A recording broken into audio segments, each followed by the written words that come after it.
Now that we've learned about some of the various rules of exponents, let's try a few problems where some of those rules are mixed together. Let's take a look at example problem number 1. Here we've got 4x to the 0, y to the negative fourth. Now, what we don't want to do here is tackle it all at the same time. There's different rules for exponents going on here, and it'd be a lot easier if we could see this problem in pieces. Now, what I mean by pieces is to think of it as multiplication, which it is. This really represents 4 times x to the 0 times y to the negative fourth. Now I can treat this as 3 separate individual pieces and not get myself confused by tackling it all at the same time. So 4, well, that's just 4. There's nothing we can simplify there. But x to the 0, well, anything to the 0 power is 1. And y to the negative fourth, well, that's telling us to rewrite it as 1 over y to the positive 4. So now I've taken care of all the simplifying, I can put all the pieces back together. And since one of them's a fraction, it'd probably be easier if they're all fractions. So I'm going to change 4 to 4 over 1, 1 to 1 over 1, and then we've got our 1 over y to the fourth. Now I can multiply the numerators back together again and get 4.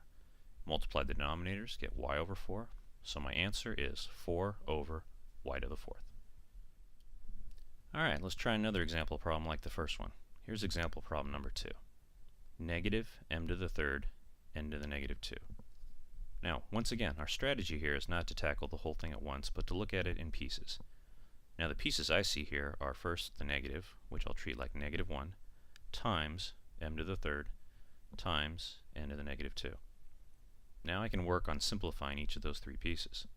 Now, negative 1 is just negative 1. There's nothing to simplify. Same thing with m to the third. But n to the negative 2 can be rewritten as 1 over n to the positive 2.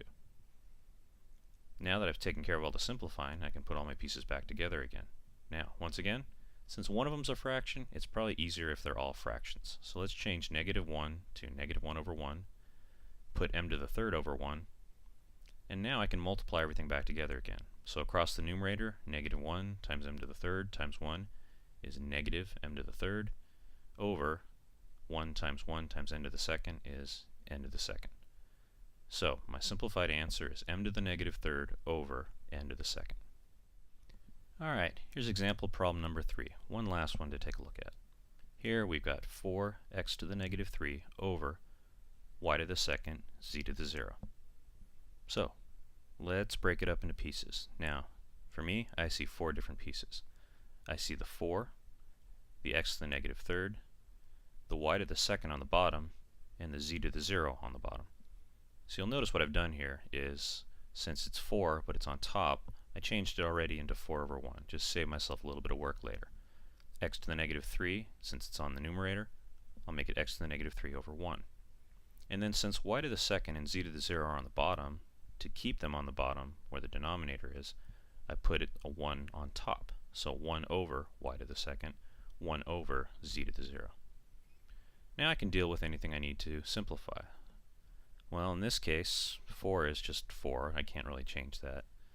But x to the negative 3, that's telling me to change it to 1 over x to the third.